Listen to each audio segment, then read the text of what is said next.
Hi boys and girls, I thought we could look at this book. It's called Under the Sea, and it tells us a lot of facts about things that live in the ocean.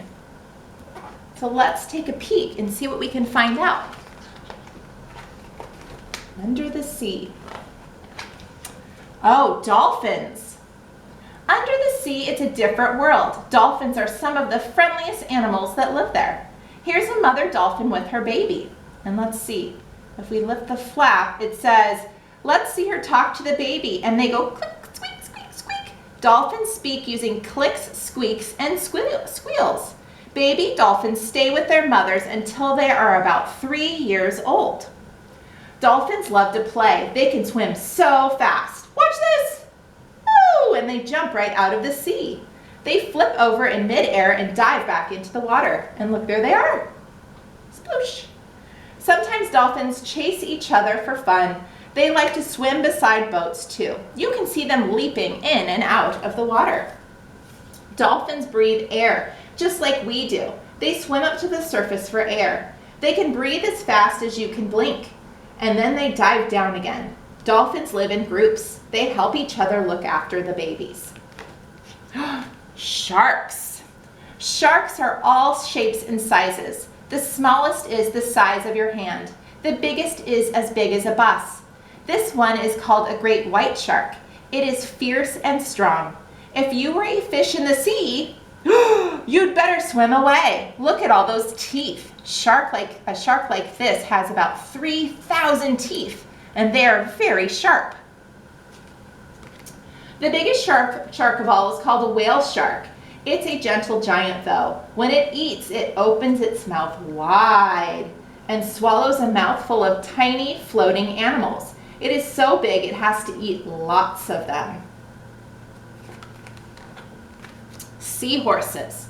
These are seahorses. They are fish, though a seahorse doesn't look much like a fish. Baby seahorses grow inside their fathers, not their mothers. This is a father seahorse, and look, there's all the babies. A seahorse swims by waving the fin on its back very quickly, but it still only moves along slowly. When it wants to keep still, it curls its tail around something and holds on tight. So they'll hold on to something. There's another fish here hiding in the seaweed. It's called a leafy sea dragon. It's a very frilly seahorse, growing twice as big as this. It says all these animals are their real size, but the one above isn't fully grown though. Corals. All these lovely yellow, green, blue, and red shapes are made of tiny animals called corals. Lots of corals together like this are called a coral reef. See what you find living on the reef. So let's see, it says there are lots of places for little fish to hide from bigger ones.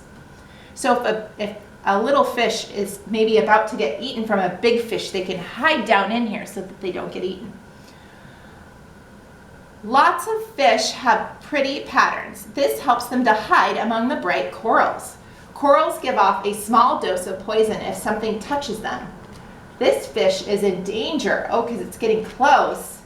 The poison stops the fish from moving, and now the coral will eat it. Oh, deep down. Deep in the sea, it's as dark as night. Some fish have lights on them so they can see and be seen.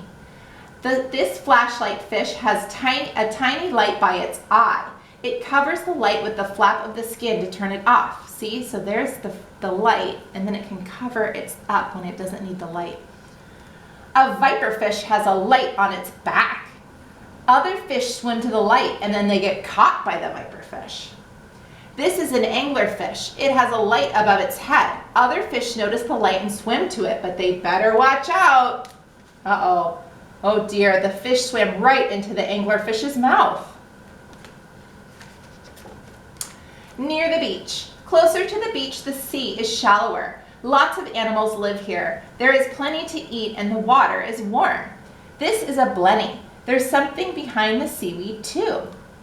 And I don't know if you've ever seen the blennies at the aquarium, but they can actually jump out of the water. They can jump from rock to rock. This is a lionfish. Watch out, it has spikes on its back. They'll hurt if you touch their spikes. I bet that's how they protect themselves against things that want to eat them. These little things are jellyfish. Here, sunlight reaches the bottom of the sea, so lots of plants grow too. And look, there's a sea star, a sea urchin. These are called limpets. They look like little tiny shells. And this says, this stripy eel is called a zebra eel. It's chasing an octopus. It says, lift the flap to see how the octopus gets away. The octopus squirts a cloud of inky liquid. You can't see me now. Bye. When the inky cloud is gone, the octopus has escaped. So that's how the octopus protects itself. It squirts the ink so that the predator can't really see it anymore, and then it gets away. Fishy tricks. Some fish are good at looking after themselves. They use clever tricks to keep safe from other hungry fish. This pufferfish is in danger.